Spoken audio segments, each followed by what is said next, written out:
হরিনাম শুনে আপনাদের কি লাভ হচ্ছে? এখন হরিনাম শুনছেন, আগে শুনলেন, আমার পরেও শুনবেন। এই এত যে হরিনাম শুনছেন, কি লাভ হচ্ছে আপনাদের জানেন? লাভ হচ্ছে একটাই, সেটা কি? সেটা হলো আপনাদের মনের ভেতরে যে আধার ক্ষেত্র ভূমিটি পরিষ্কার হচ্ছে। যত না জেনে আপনি যত পাপ করেছেন, সব পাপ ধুয়ে মুছে পরিষ্কার হয়ে গেছে। তা মা, একদিন নারদ মুনি ত্রিভুবন ঘুরতে বেরিয়েছে। ঘুরতে বেরিয়ে ত্রিভুবন লোকেদের কাছ থেকে শুনছে, যমের দক্ষিণ দুয়ার, যমের দক্ষিণ দুয়ার, যমের দক্ষিণ দুয়ার। তখন মনে মনে ভাবছে, বাবা, যমের আবার দক্ষিণ দুয়ার আছে আমি জানি, কিন্তু সবাই যমের দক্ষিণ দুয়ার করছে কেন? তা আমি কি কোনোদিন যাইনি সেখানে, তাদের ঘুরে দেখে আসতে হবে। তখন নারদ মুনি নারায়ণের কাছে গিয়ে হাত জোড়ে করে বলছে, প্রভু, আমায় একটা অনুমতি দেবেন প্রভু। হ্যাঁ বলো নারদ মহাশয়, কি আপনার অনুমতি চাই? আমি একবার গোটা যমলোকটা একবার ঘুরে দেখে আসতে চাই। তোমায় আমি অনুমতি দিলাম, কিন্তু সেই রাজ্যের রাজাকে একবার জিজ্ঞাসা করে তুমি তার রাজ্য প্রদক্ষিণ করবে। এই বলে নারদ মুনি চললেন। আচ্ছা মা, নারদ মুনির বাহন কে? নারদ মুনির বাহন কে মা? গরু। না না, গরু নয়। মায়েরা জানে, মায়েরা জানে। মায়েরা কি? তাহলে নারদ মুনি ঢেকি কে বলছে? ও মনে ঢেকি রে, চল না মোরা যমলোকেতে যাই। ও মনে ঢেকি রে, চল না মোরা যমলোকেতে যাই। ও মনে ঢেকি রে, চল না মোরা যমলোকেতে যাই। ও মনে ঢেকি রে, চল না মোরা যমলোকেতে যাই। ও মন হরি হরি হরি বলে, হরি হরি হরি বলে, ও মন হরি হরি হরি বলে, সেথায় হরি হরি হরি বলে আমি গাই অবিরাম ঢেকি রে, চল না মোরা যমলোকেতে যাই। সেথায় হরি হরি হরি বলে, সেথায় হরি হরি হরি বলে, ও সে গাই অবিরাম ঢেকি রে, চলে না মোরা যমলোকেতে যাই। ও ভাই ঢেকি রে, চল না বাবা শিবপুরে যাই। এইভাবে গান করতে করতে যখন যমলোকে গিয়েছে, তখন যমরাজ নারদ মুনিকে দেখে সাষ্টাঙ্গে প্রণাম করে বলছে, ঋষিবর, আপনি হঠাৎ আমার রাজ্যে? তখন নারদ মুনি বলছে, আমি তার এমনি এমনি আসিনি, আমি একটা কারণে এসেছি। হ্যাঁ বলুন, আপনার কারণটা কি? আমি আপনাদের এই গোটা যমলোকটা একবার আমি ঘুরে দেখতে চাই। ঠিক আছে, আমি তোমায় অনুমতি দিলাম, কিন্তু তুমি উত্তর দিক দেখবে, পূর্ব দিক দেখবে, পশ্চিম দিকও দেখবে, কিন্তু দক্ষিণ দিকটা ঘুরে দেখবে না। বলে কেন? সে আমি তোমায় বলতে পারবো না। তখন নারদ মুনি মনে মনে ভাবছে, আমার নাম নারদ, আমাকে আবার কি রোধ করে? তখন নারদ মুনি মনে মনে ভাবছে, আমায় তো দক্ষিণ দিকে যেতে মানা করেছে, ঠিক আছে আমি যাব না। ফার্স্টে উত্তর দিকে গিয়েছে। উত্তর দিকে গিয়ে দেখছে কি সুন্দর সুন্দর ফুলের বাগান হয়ে আছে। তখন নারদ মুনি মনে মনে ভাবছে, বাবা, যমলোকে এত ফুলের গাছ, এত রকমের, একটা ফুল তুলে নিয়ে যাই, আমার প্রভুকে দেখাবো বলে। এই বলে যেই না একটা ফুল তুলতে গেছে, সেই বাগানে মালি এসে বলছে, এ কি করছো সাধু মুনি ঋষিগণ, ফুল তুলছো কেন? বলে কেন? এই ফুল আপনাদের জন্য নয়। হ্যাঁ, কাদের জন্য এই ফুল? সে আমি আপনাকে বলতে পারবো না। বলে ঠিক আছে। এই বলে পূর্ব দিক গিয়েছে। পূর্ব দিকে গিয়ে দেখছে কি সুন্দর সুন্দর ফলের বাগান হয়ে আছে। বলে বাবা, জমলোকে এত ধরনের ফুল, আমি তো জানতাম না। একটা ফল তুলে নিয়ে যাই আমার প্রভুকে দেখাবো বলে। এই বলে যেই না একটা ফল তুলতে গেছে, সেই বাগানে মালি এসে গিয়ে বলছে, এ সাধু মনীষীগণ কি করছো? বলে কেন, একটা ফল তুলছি। বলে এ ফল আপনাদের জন্য নয়, এ ফল কাদের জন্য বলুন তো? যারা সত্য সত্য ভগবানের কাছে যাচ্ছে তাদের জন্য এই ফল। বলে ও ঠিক আছে। এই বলে চলে এসেছে। এবার পশ্চিম দিকে গিয়েছে। পশ্চিম দিকে গিয়ে দেখছে কি সুন্দর সুন্দর বড় বড় অট্টালিকা হয়ে আছে। বলে বাবা, এত বড় অট্টালিকা, কি সুন্দর দেখতে। তাহলে আমায় তো যমরাজ বলেছে যে দক্ষিণ দিকে যেতে মানা করে, তাহলে দক্ষিণ দিকে আরো প্রচুর সুন্দর সুন্দর জিনিস আছে, তাই জন্য আমায় যেতে মানা করেছে, আমি দক্ষিণ দিকে যাবই। এই বলে যখন দক্ষিণ দিকে গিয়ে দেখছে, কার হাত কাটছে, কার মুন্ডু কাটছে, কাকে তেলেতে পর্যন্ত ডোবাচ্ছে, এই দৃশ্যটিকে নারদ মুনি চিৎকার করে বললেন, নারায়ণ নারায়ণ নারায়ণ নারায়ণ নারায়ণ নারায়ণ নারায়ণ নারায়ণ। এই নারায়ণ নারায়ণ বলে যখন চিৎকার করেছে, চিৎকার করে যখন চোখ খুলছে, দেখছে সেখানে আর কেউ নেই। তখন নারদ মুনি নারায়ণের কাছে এসে বলছে, প্রভু আমি সেখানে গিয়ে আপনার শুধু নাম করেছি, এবং নাম করতে যাকে তেলে ডোবাচ্ছিল তারা কেউ সেখানে নেই। কেন প্রভু, এটা কি হলো ব্যাপারটা আমি কিছু বুঝতে পারলাম না। তখন নারায়ণ বলছে, তুমি একবার ওইদিকে দেখো। যখন ওইদিকে দেখেছে, নারদ মুনি চমকে উঠেছে, কি এরা আপনার এখানে কি করে প্রভু? এরা তো আমি সেখানে দেখলাম। তখন নারদ মুনি বলছে, এরা সবাই আমার নাম শুনে সমস্ত পাপ থেকে মুক্তি পেয়েছে, এবং পাপ থেকে মুক্তি পেয়ে আমার রাজ্যে বিরাজ করছে। তাহলে ভক্তমণ্ডলী, ভক্তিমতী মায়েরা, নাম করলে আমাদের কি হয়? সমস্ত পাপ আমাদের এই শরীর থেকে ধুয়ে মুছে পরিষ্কার হয়ে যায়। নিতাই গৌর হরি হরি বল। একদিন নৈমিষারণ্যে যত সাধু মনি ঋষিগণ ছিল, তাদের মধ্যে তিনটি প্রশ্নের উত্তর নিয়ে তাদের মধ্যে সমস্যার সৃষ্টি হয়েছে। সেই তিনটি প্রশ্ন কি মা? এক হচ্ছে, চার যুগের মধ্যে কোন যুগ ধন্য? দুই হচ্ছে, চার জাতির মধ্যে কোন জাতি ধন্য? আর তিন হচ্ছে, নারী ও পুরুষদের মধ্যে কে ধন্য? এই তিনটি প্রশ্নের উত্তর কেউ দিতে পারছে না। কে বলছে কলিযুগ ধন্য, কেউ বলছে দাপর যুগ ধন্য, কেউ বলছে নারী জাতি ধন্য, কেউ বলছে পুরুষ ধন্য। কারো উত্তরটা সঠিক হচ্ছে না।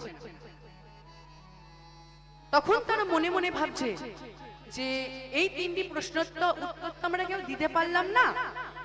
এই তিনটি প্রশ্নের উত্তর হয়তো স্বয়ং ব্যাসদেব দিতে পারে। তা চলুন সবাই মিলে আমরা ব্যাসদেবের আশ্রমে গিয়ে এই তিনটি প্রশ্নের উত্তর জেনে আসি। এবং তিনটি প্রশ্ন উত্তর জানার জন্য যাচ্ছে আর গুনগুন করতে করতে যাচ্ছে, পথ চলিতে আর বলিতে, পথ চলিতে আর বলিতে, পথ চলিতে আর বলিতে, পথ চলিতে আর বলিতে। তোমরা লহ লহ কৃষ্ণ নাম, মধুর নাম, হরি নাম। তোমরা লাহ লাহ কৃষ্ণ নাম, মধুর নাম, হরি নাম। পথ চলিতে আর বলিতে, পথ চলিতে আর বলিতে।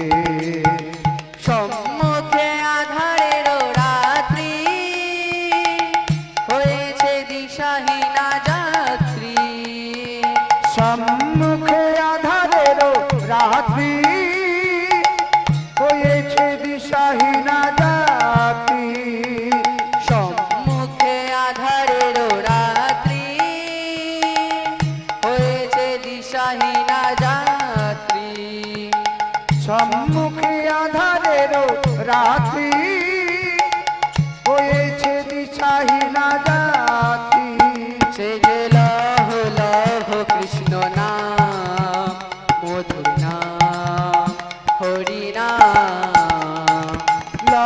হলা হে কৃষ্ণ নাম মধুর নাম হরি নাম চলিতে আরে বলিতে পথ চলিতে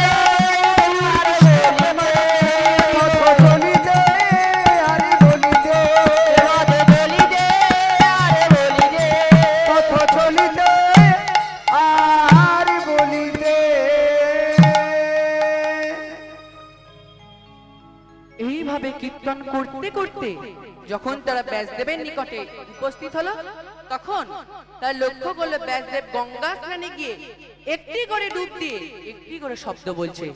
ব্যাসদেব প্রথম ডুব দিয়ে বলছেন, ধন্য ধন্য কলিযুগ ধন্য। ধন্য ধন্য কলিযুগ ধন্য। ব্যাসদেব দ্বিতীয় ডুব দিয়ে বললেন, ধন্য ধন্য শূদ্র জাতি ধন্য। ধন্য ধন্য শূদ্র জাতি ধন্য।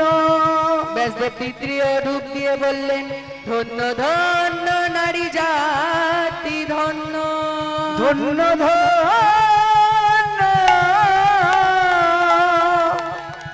ওগো নারী জাতি ধন্য।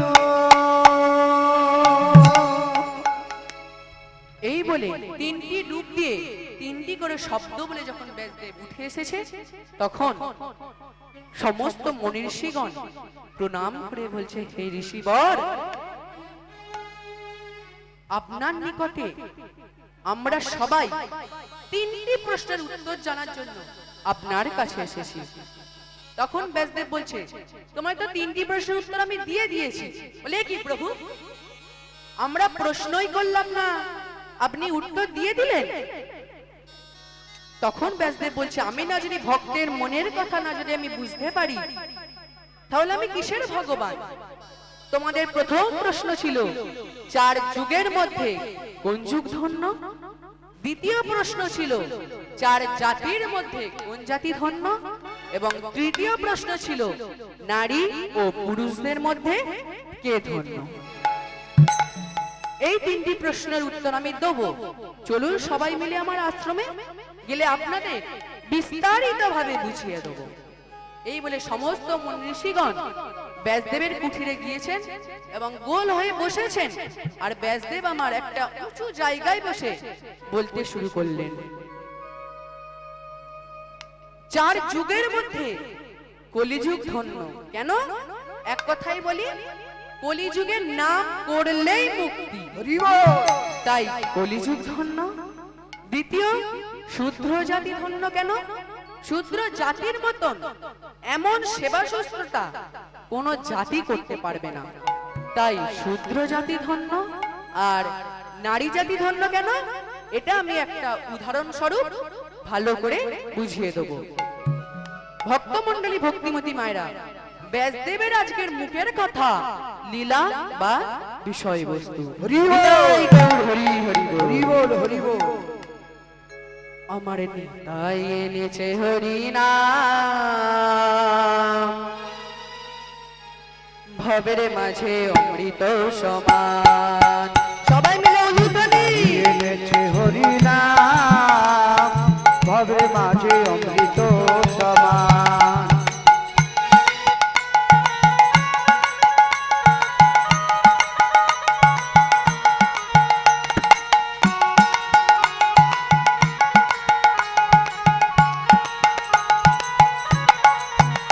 আমার নিতাই এনেছে হরি নাম, ভবের মাঝে অমৃত সমান। আমার নিতাই বিলাইল মধুর নাম, ভবের মাঝে অমৃত সমান। আমার নিতাই এনেছে হরি নাম, ভবের মাঝে অমৃত সমান। আমার গৌর বিলাইল মধুর নাম, নদে বাজির জুড়াই মন প্রাণ। লক্ষ লক্ষ পাপি তাপি, ও গো লক্ষ লক্ষ পাপি তাপি, লক্ষ লক্ষ পাপি তাপি, ও গো লক্ষ লক্ষ পাপি তাপি, হরি নামে পেল পরিত্রাণ। ভবের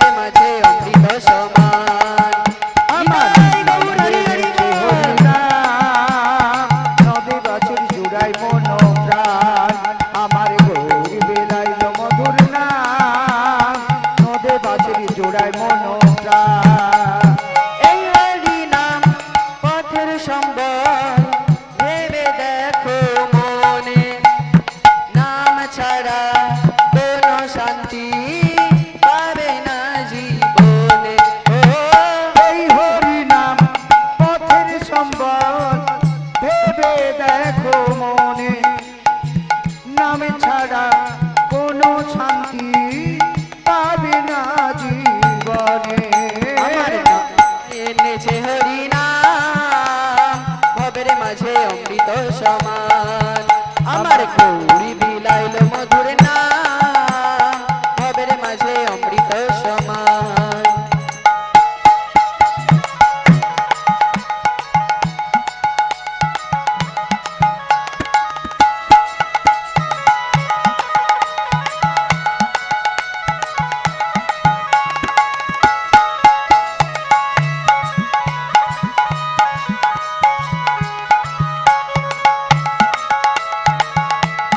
উলুধ্বনি কোথায়? এই হরি নাম পথের সম্বল ভেবে দেখো মনে, নামে ছাড়া কোনো শান্তি পাবে না জীবনে। ও এই হরি নাম পথের সম্বল ভেবে দেখো মনে, নাম ছাড়া কোনো কিছু পাবি না জীবনে। এই হরি নাম পথের সম্বল ভেবে দেখো মনে, নাম ছাড়া কোনো শান্তি পাবে না জীবনে। কৃষ্ণ বলে নয়ন জলে, কৃষ্ণ বলে নয়ন জলে আছাও মন প্রাণ, ভবের মাঝে অমৃত সমান। আমার গাইয়ে নেছে হরি, হরি নাম ভবের মাঝে অমৃত সমান, আমার গৌরী মিলাইল মধুর নাম। নিতাই গৌর কৃষ্ণ প্রেমানন্দে হরি হরি বল। হরি নাম ভবের মাঝে অমৃত সমান। ভক্তমণ্ডলী, ভক্তিমতী মায়েরা, আপনারা সবাই পঞ্চসতীর নাম সবাই জানেন তো? যারা জানেন না তারা শুনে নিন, এবং যারা জানেন একবার আমার সঙ্গে মিলিয়ে নিন। এক হচ্ছে কুন্তী, দুই তারা, তিন অহল্যা, চার দ্রৌপদী, আর পাঁচ হচ্ছে মন্দোদরী। এরা হলেন মহাসতী। আজকে যার কথা আমি আলোচনা করব সে হলো শুধু সতী। চলুন বিস্তারিত যাওয়া যাক। ভারতবর্ষের দক্ষিণে কেরালা রাজ্যে অন্তর্গত কালারি গ্রাম আলাই নদীর তীরে এক ধীবর জাতি বাস করত। তাদের পেশা ছিল কি? নদী থেকে মাছ ধরে বাজারে বিক্রয় করে কোন রকমে তাদের সংসার চলত। সেই ধীবরের বাড়িতে ছিল ধীবর, তার স্ত্রী এবং তার কন্যা। মেয়েটির নাম সাধনা। তার সাধনা ছোটবেলা থেকে এত ভক্তি, কিন্তু বাড়িতে কোনো ঠাকুর ছিল না। তবু সে ঠাকুরকে নিত্য জানায়, মঙ্গলময় তুমি শ্রী মধুসূদন,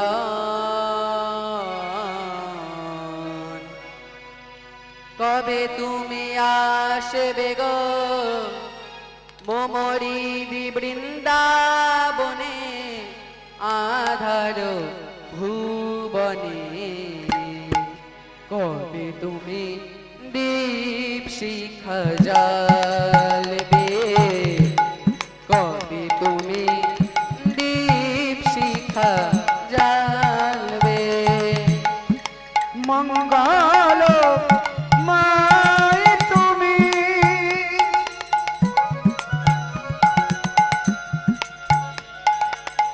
ওগো শ্রী মধুসূদন,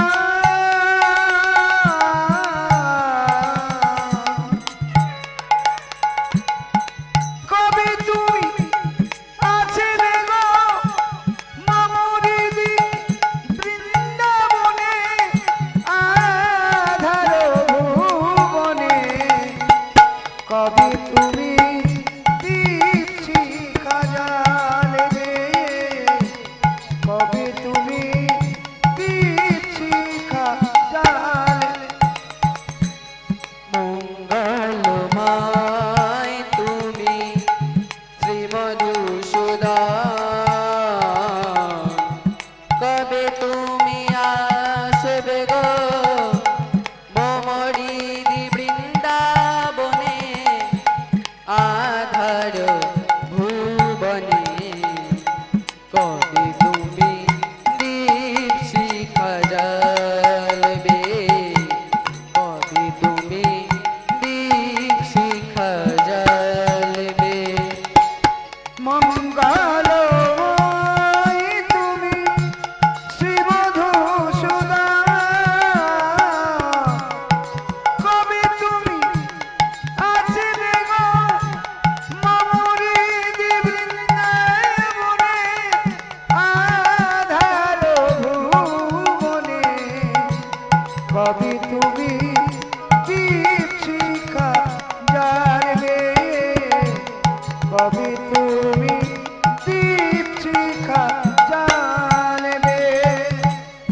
অন্তর আকুলে ডাকি বারে বারে, কবে তুমি আসবে গো হৃদি মন্দিরে,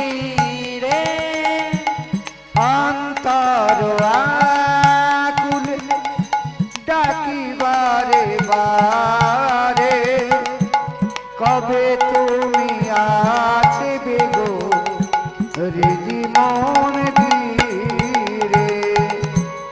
না জানি ভজন তোমার, না জানি পূজন, আমি না জানি ভজন তোমার, না জানি পূজা,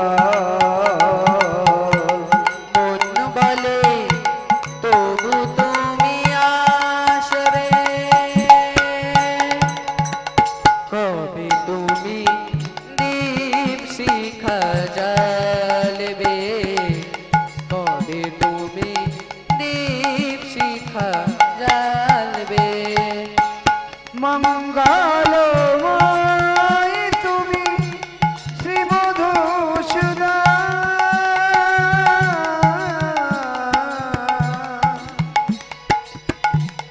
কবে তুমি আসবে গো মমরিদি বৃন্দাবনে, আধার ভুবনে, কবে তুমি দীপ শিখা জ্বালবে, কবে তুমি দীপ শিখা জ্বালবে।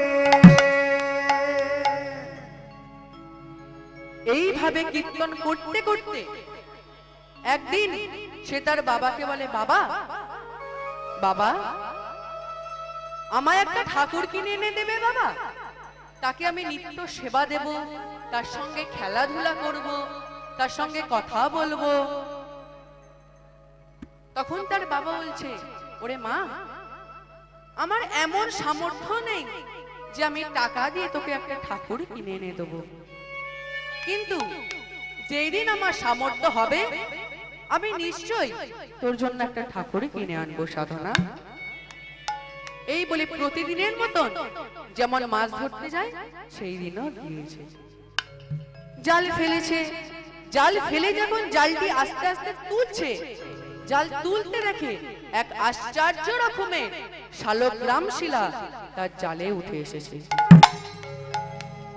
তখন সে মনে মনে ভাবলো, যেহেতু এ তো সাক্ষাৎ নারায়ণ, এই ঠাকুরটা যদি আমার মাকে দিই তাহলে সে খুব খুশি হবে।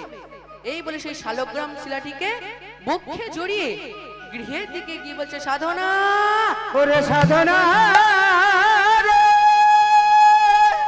সাধনা, কি আমি তোর জন্য কি এনেছি, ওরে মা রে, ওরে মা রে, আমি তোর জন্য আজ ঠাকুর এনেছি। সাধনা দেখ দেখ দেখ, তোর জন্য আমি ঠাকুর এনেছি। তখন সাধনা ঘর থেকে বেরিয়েছে, বাবা তুমি তুমি কি বললে? আমার জন্য তুমি ঠাকুর এনেছো বাবা? ওই দাও দাও, তুমি আমার জন্য ঠাকুর এনেছো। তখন সেই শালগ্রাম শিলাটিকে দিয়ে বলছে, সাধনা এই নে তোর ঠাকুর। সাধনা হাত থেকে নিয়ে ভালো করে দেখে বলছে, বাবা এটা কেমন ঠাকুর?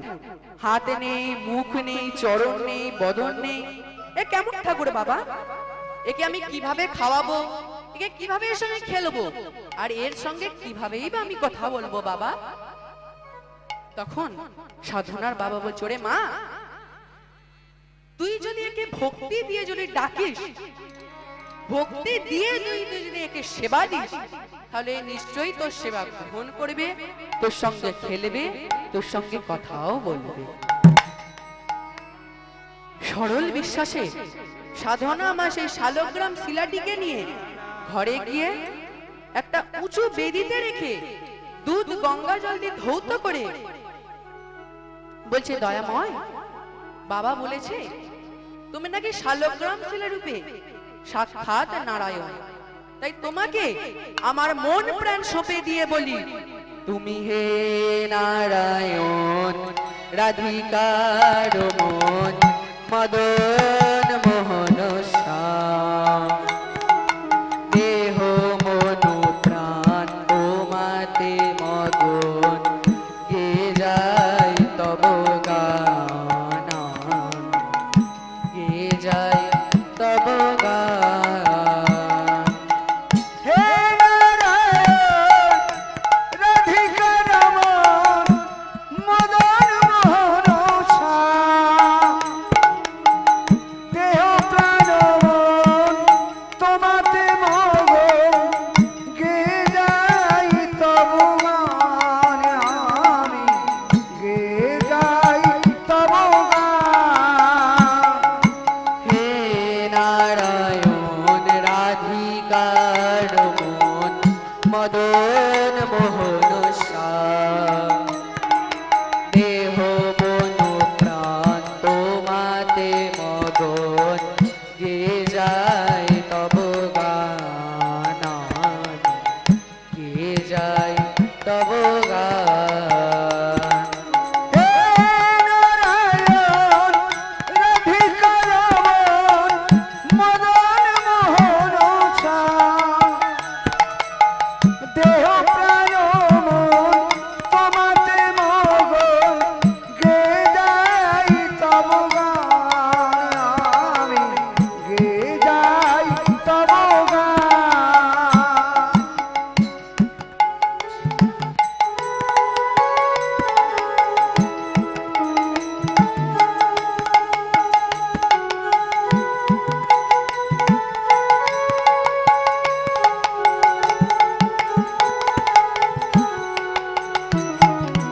মুরলি তোমার হৃদয় আমার আনে সুরের জোয়ার, কণ্ঠ ভরে সে মধু স্বরে গান সাধি তোমার।